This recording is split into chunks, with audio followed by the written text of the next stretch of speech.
Hi guys, it's time to go do a major service. Let's go. This is a proper way of doing things. We've got a checklist here that I made. It's still under construction. Probably the better way of setting it up is actually to try and get the sequence going. So you follow a set sequence every time you do a service.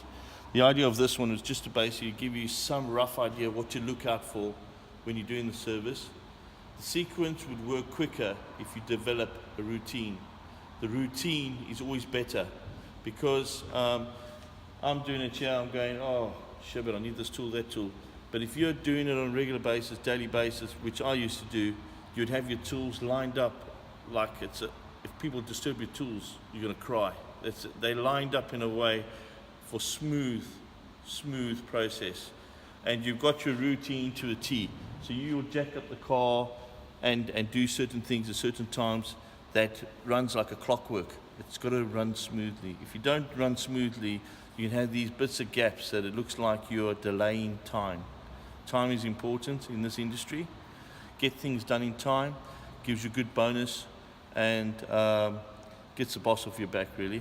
No time to chat on the phone. VPE, very important. Let's go. This car's been running for a while to get the engine warm enough so the oil can come out without any hesitation. Right? So VP is going in. Steering covers, if you've got steering covers, you can put them on. Right. Customers are very fussy. It does happen, but the seat cover all around it. Saw that one at the last minute. Okay. Now the car's been running for quite a while.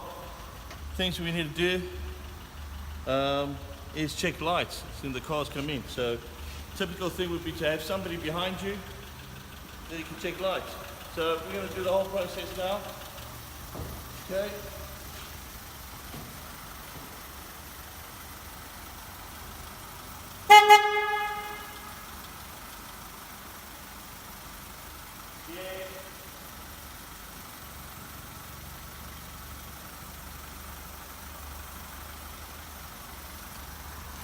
Now we check the back.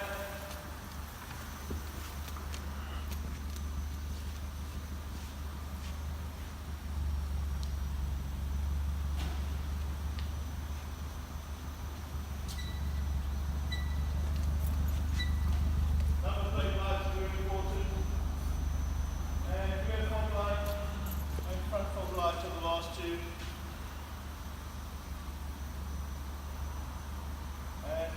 Front fog lights are working. Next thing is the wipers.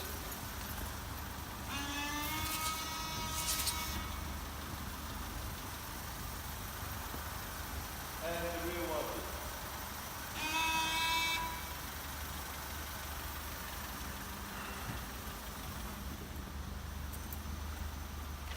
Give the engine a few minutes.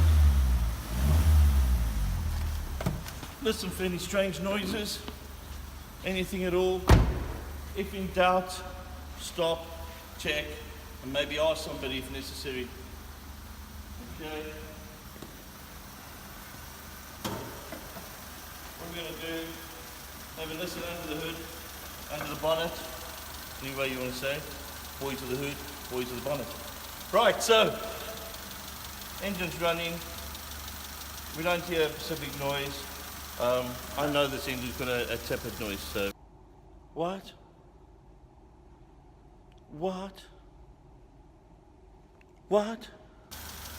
So what I want to do, I want to switch this engine off, and then I can do all the other checks. But listening for a tepid noise or anything, that's what I'm listening for. I've been hearing a tepid noise. Better quality oil is what's needed on this engine. Alright, so the other thing we're going to do is check the inside of the vehicle. One specific thing people tend to forget is the interior light, and like number plate lights, they tend to be forgotten. Okay, so interior light, reading lights, just check see if they work, and make sure if you've got any vanity mirrors, they have lights, just double check them. Some vehicles have a glove box light, not on this specific model, right? And what we are going to do is we're going to check seat belts, make sure they clip in, okay, and look for any frayed parts on the seat belts.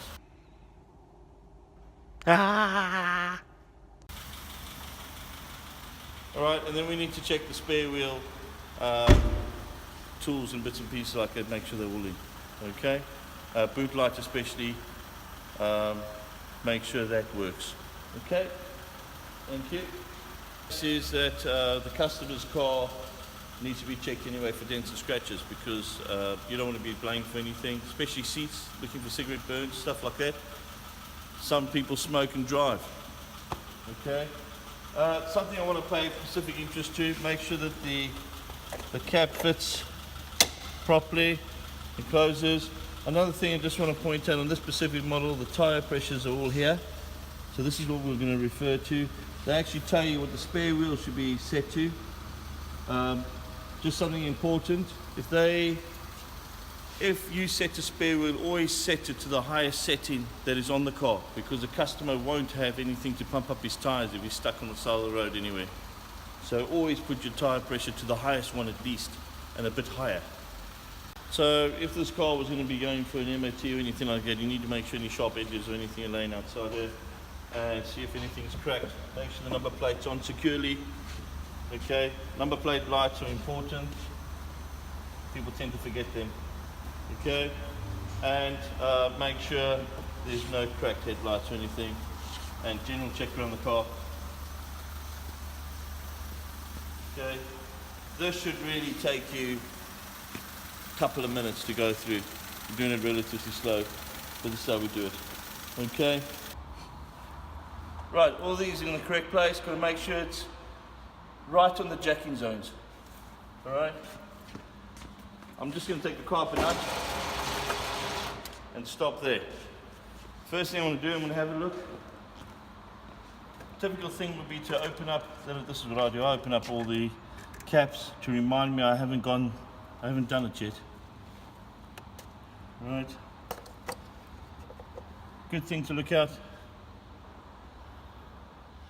Is that vapor or is that something funny on the go? That needs further inspection. This vehicle hasn't been using water, so chances are it's vapor. Okay. Could also be the oil needs a good change. Right. But there is no milky effect on that, so that seems fine for now. Okay. Let's taste it. Okay. Right. So, best thing to do now, if you want to do things in a routine, trying to get things going, jack on the car, let the oil drain out while you attempt everything else, like checking suspension, checking the wheels and stuff like that. Okay, let's go. So I'm going to let the oil drain while I check the rest of the car. Probably the thing that takes the longest is probably draining oil to get it all out properly. Okay, you get the car to the correct height. At the same time, the idea of being underneath the car is also looking for anything else, seeing anything hanging off or any signs of damage. Okay, so we'll get the oil draining here and let the oil start draining. Okay.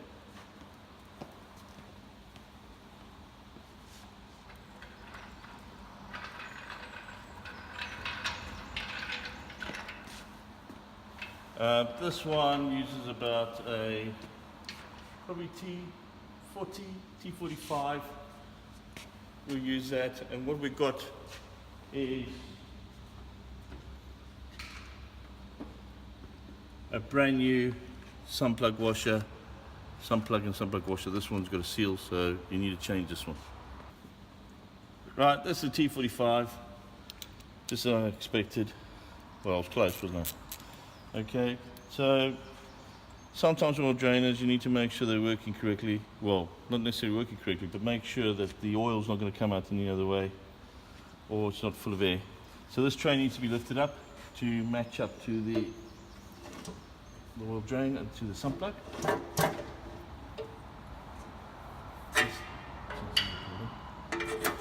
Go. Take it up as high as we can. Probably need to come down just a touch, so don't try and burn myself on the process of letting the oil up. So the idea is to get it as warm as possible. Gee.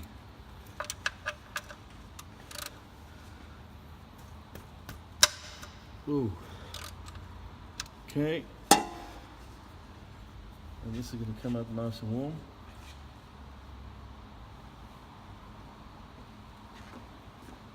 That was nice and tight. Wonder who did that last. It should be torqued to, I think, something like 80 newtons. Oil's coming out. Some plug is about £6 or something max, so I think it's worth it changing it. This is an aluminium sump. You don't want to have problems with that. Right, busy checking here. Grab hold of the anti-sway bar or anti-roll bar, and what I've noticed is that the drop link has got a bit of play here. Don't know if you can hear the sound. There we go. Chances are it's the bottom one, not the, no, it's not the top one, it's the bottom one. Check this side while I'm here. Yeah, it's just the one side. They're fairly easy to change. Okay, so what we need to check is the CV boots. Make sure they are fine. Constant velocity boots. Oh, that's nice, that's touching. Right.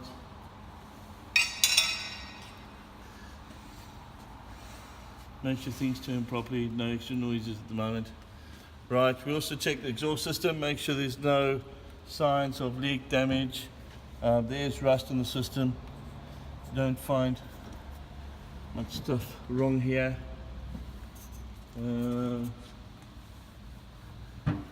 Have a good look. When you get a light on the subject, have a look to see if any of the bushes are perished. Right, looking for any perish in there. That's normal type of wear that you'll see, it's not damaged. How's the damaged one look? Well, you actually see this thing would be loose and we'll be able to get some movement out of that arm. Okay. Looking around, checking all the other rubbers. This seems to be floating around. That shouldn't be floating around, it should be hooked up on top. What happens, the little rubber perishes and they just tend to fall and just hang there. But that's not going to cause too much of a hassle, maybe a bit of a noise. Okay. So having a look at this specific model, there's no signs of an inspection hole on this specific model. So a proper way of doing this vehicle would be to take the drums off. Okay. And go around to this side here. Same thing. The one test we have to do is we have to spin the wheel and feel for vibration on the wheel bearings. Okay, which we're going to do now. So I spin it at high speed, feeling for vibration here on the back. This will give me a vibration. And remember, do not stop it with your hands. I've done it before. Metal wire was sticking out the tire. I did that and I had wire stuck in my hand. So if any point you want to stop a wheel from spinning, even if you do push on the side, would be a safer bet. Okay, doing the same on the side, spin it, feel for vibration, no vibration at all. Okay, nothing at all. Stop it on the side, and then when we get it down to the right height, we can check for play and stuff like that. Okay, another thing is also feel if there's any play like that.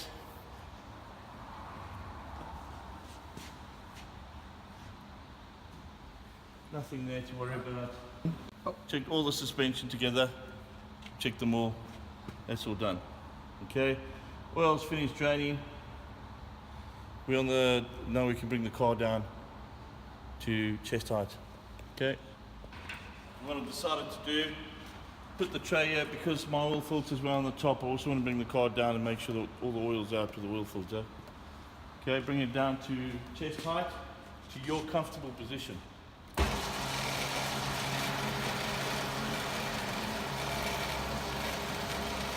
Just another advice, when the car's at this height, it's also a good time to do tyre pressures because it's easier to get the hoses around the car. It's a good time to do tyre pressures. So now we've got the tyre roughly about this height. We can go in with the tyre depth gauge, check the tyre depth, and we can do the tyre pressures, and we can also check for any play. So we got, I've just locked the steering, that's good. So we'll check for play, the horizontal, and the vertical, and then the horizontal. Typically, steering will be the horizontal. Vertical, anything off vertical on both sides could be suspension related. So that could be suspension and that could be suspension. So if you've got play at any of these angles, there could be suspension. If you've got play in 2 places, on the side, on the horizontal and the vertical, could be wheel bearings. So that's something we need to look at. Okay, especially inside here, we're looking for any signs that the spring has cracked. This might be tricky because part of the spring is actually hidden on the top here. One of the normal things a customer complains about, a funny noise. Okay, so they're a bit tricky to see, and we look for any oil leaks. Any sign of oil leaks, it will be a fail because the suspension is faulty and could cause major accidents. Checking both sides of the car, exact same thing. Check the spring, make sure it's not damaged in any way. Damage will be quite a sharp thing, you'll see it's snapped, there's not a clean break. Okay, and also what we could do is also check the brakes. These brake pads are finished, they need changing. Okay, a proper way of doing this really is to take all the wheels off and have a good proper look at the brakes. That's very important. Okay, right to the rear. We spun the wheel already. This is the piece that's perished, it's fallen down. That is basically just a report to customer. If they want this sorted, they probably have to pay to have the new bump stop fitted. Okay, and we've checked this, so we're going to check tyres in a second. Right, happy with that, we're going to do tyre checking. This is the exact same. This one's also perished, and it's also just fallen down. That's the bump stop with just a dust cover. Okay, so it's probably better to have it replaced really. Okay, right, so when we check a tyre, we can check it in 3 or 4 places really. If we say the whole circumference, so it's 1.6 millimeters, 75% of the tread of the tyre, and around the whole circumference of the tyre. That's what we're looking for. So a lot of giveaway on this tyre anyway. You can see that it's got the tyre wear indicators, and it's got some sharp thorns there. Okay, you need to be careful of that. Right, so what we're doing, so we make sure that we have pieces of the tyre that goes to the correct depth. You can't go check the tread over here because sometimes the tread is not deep enough compared to where they have the wear indicators. So we push it down, apply just a little bit of touching force there, not too much, and it should give us a reading. Well, it's just above 6 and it's below 7, so chances are you're around about 6.5 really, which is not too bad. We go further across to the center, roughly 7 there. Okay, and then we go further to the other side, check that. Now we've got to check it in 4, we want to check at least 4 different positions on the tire.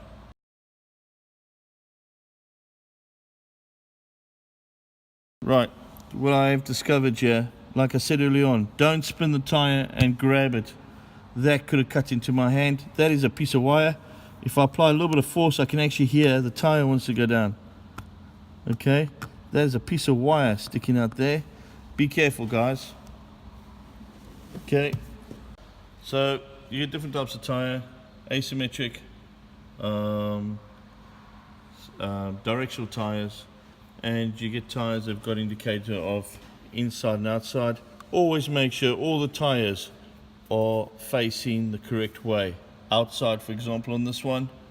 And another good thing would be just to make sure that the tires are roughly the same size per axle. Okay, roughly per axle. Okay, it doesn't matter if they've got slightly different tread, they need to be the same size tire. Okay,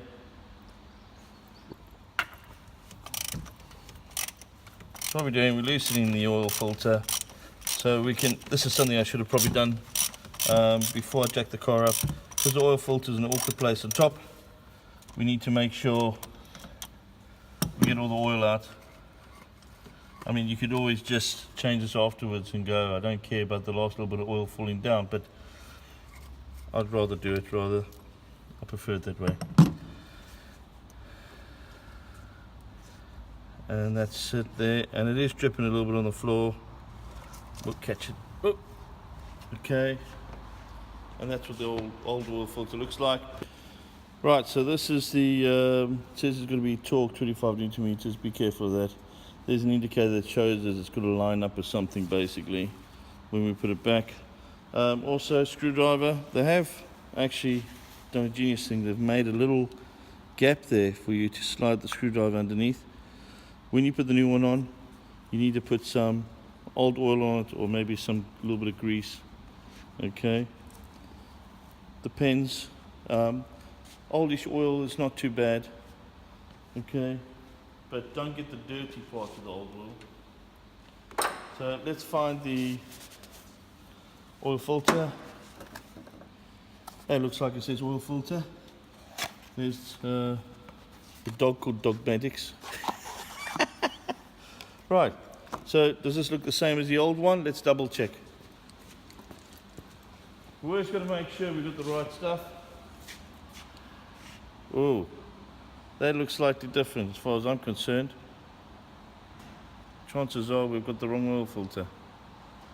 Okay, so let's just double check. Maybe the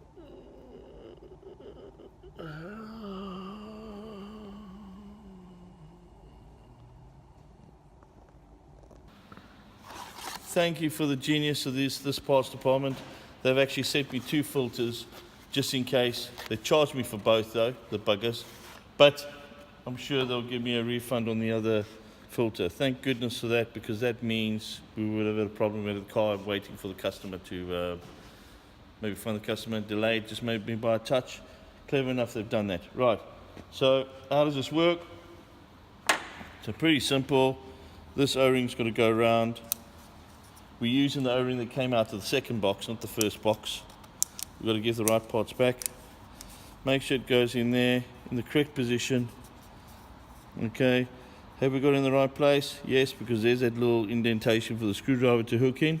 And what you should do is get some nice, relatively clean oil from the oil that you have just taken out. And then, taking this, that clips into the bottom.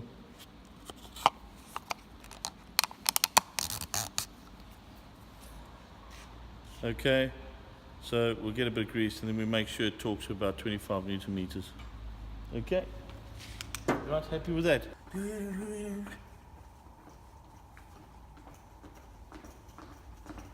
So we just get the light in here. Let's make sure. Yeah, there's a little bit of oil down at the bottom there. Not too worried about it. Okay, and we can see it's all clean. So I've put fresh oil on there from the brand new fresh 5 litres of oil that I got, and we're going to put this on.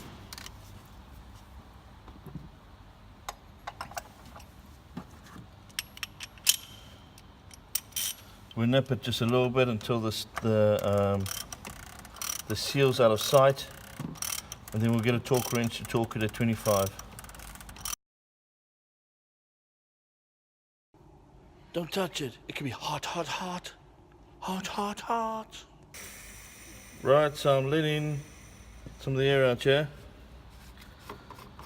I'm checking the expansion bottle to see the level is correct. So if you can actually have a look in there, you'll see it's got pink antifreeze in.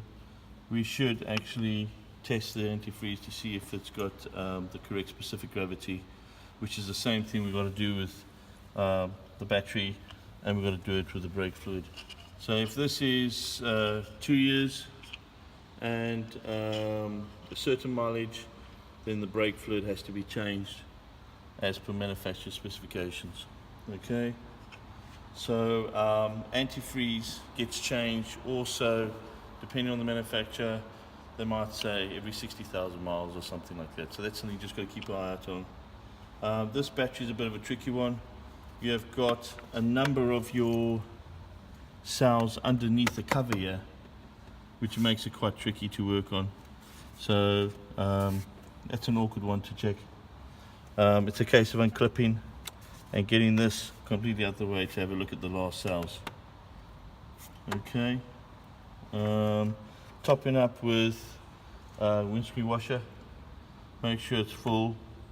You can buy some ready mixed ones too that you can just pour in, and they say they what, minus 10 degrees or something like that.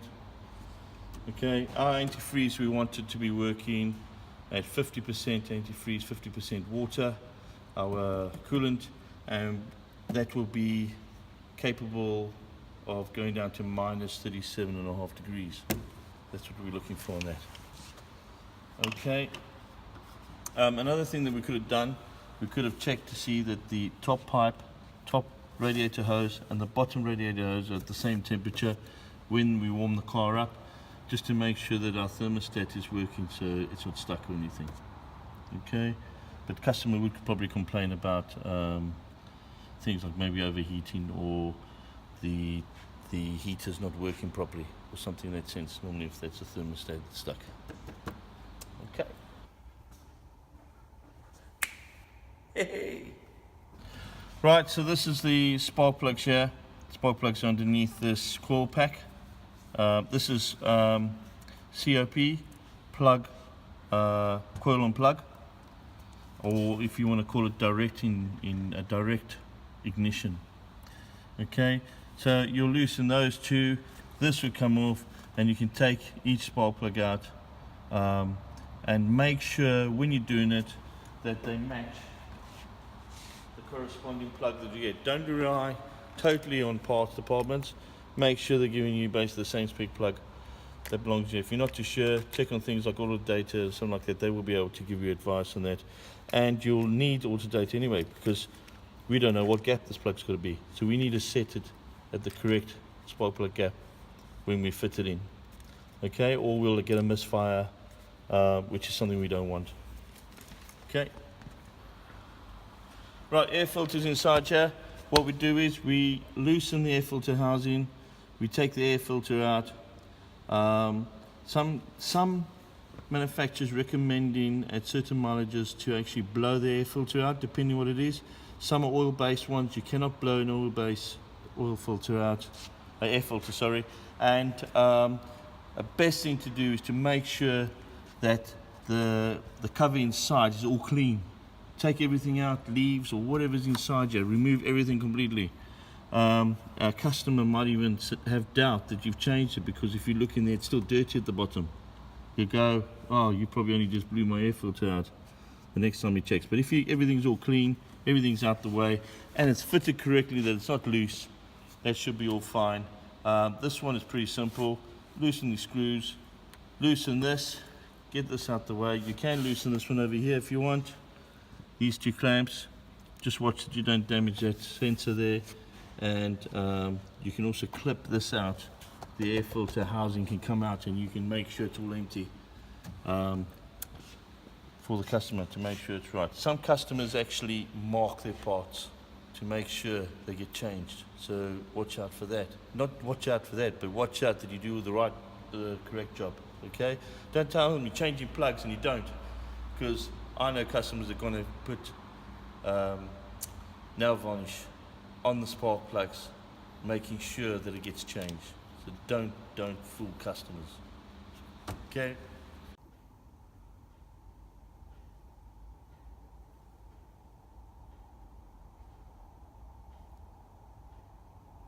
It's behind me, isn't it? It's behind me. If it's carburetor jobs, no, they get changed every service. But on this specific model, it's got a gravity type fuel filter, which never gets changed. So it's involved in the way it spins the fuel around, and the fuel spins the dirt away. So it only picks up the clean fuel, which is another way. It seems to be a modern technique that they're using on the cars. So there's no fuel filter to be changed here. If this was diesel, I'll have to change it quite regularly, and we have to bleed the system, make sure the system's bled. Another way of compensating for that is adding some of the, if you can capture some of the diesel from the old filter, pour it in the new filter, that will help you sometimes recover from trying to crank it several times. But make sure with the diesels you've changed the filter, and watch out for the seals. Sometimes the seals can cause leakages or damage, so watch out for them. Don't mix fuel, don't put petrol in diesel. Hey! Right, so something else I need to just mention, make sure we got this covered. Okay, so what we're looking at is the fan belt. Make sure the belt is fine, the auxiliary belt. Make sure there's no cracks in it. Make sure it's adjusted correctly. This has got a self-adjuster, so adjust it. Have a look. Look for any signs of it being cracked or anything.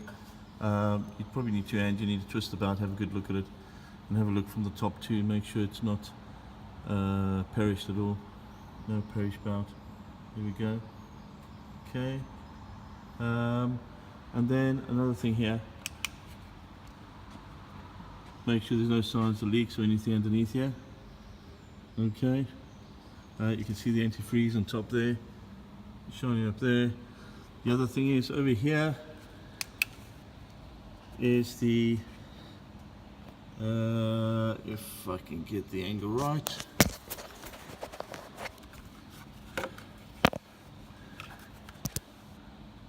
Just there's a 30mm bolt. I'm going to touch it with the light.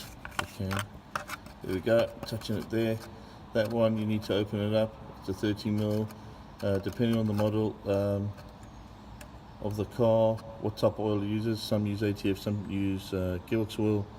That you loosen the 30mm plug, and you put the shortest angle of a 6 Allen key inside there, just to, as like a dipstick. So that will tell you how much oil is in there.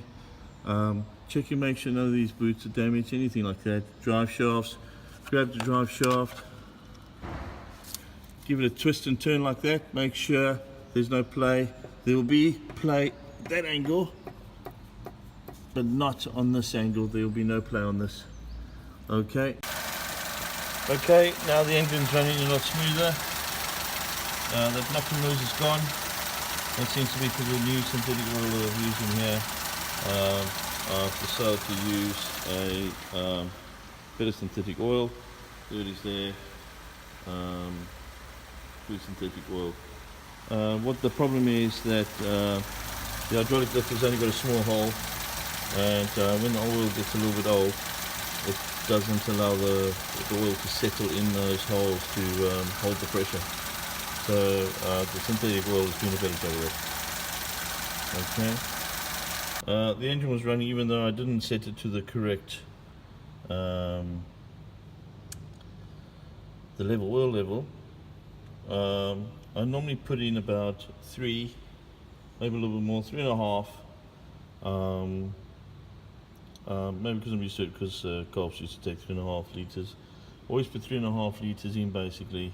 Start the engine, let it run just for a little bit, make sure the oil light is off, and listen to the engine a little bit, switch it off, and now proceed to top it up to the correct topping.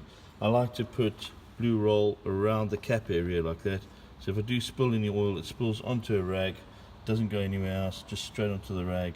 That saves me from trying to clean the engine or anything afterwards, especially if there's no time to clean the engine, so at least it won't have oil going down the exhaust.